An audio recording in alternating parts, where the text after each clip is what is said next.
Hello everyone, সবাইকে welcome জানাচ্ছি আমাদের মিনি হেসেলে। আজকে আমরা বানাবো স্নিটজেল। স্নিটজেল কি রে? তুই স্নিটজেল কি সেটাই জানিস না? আচ্ছা, আমি রান্না করছি, তুই দেখ। ওকে, দেখছি।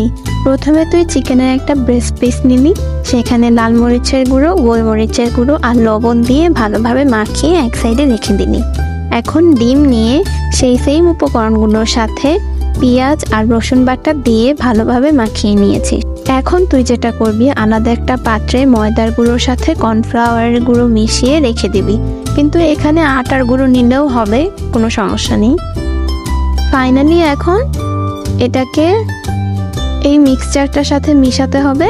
তারপরে হচ্ছে ডিমের সাথে আবার যেই ডিমটা আর কি তুই বানালি, মশলা টশলা দিয়ে সেট করলি, সেটার সাথে মাখিয়ে তারপরে হচ্ছে রেড ব্রেড ক্রামের সাথে মিশিয়ে ভেজে নিবি। এই তো, এ আর এমন কঠিন কি? তোর রেসিপি দেখলে তো যে কেউ এটা বানাতে পারবে।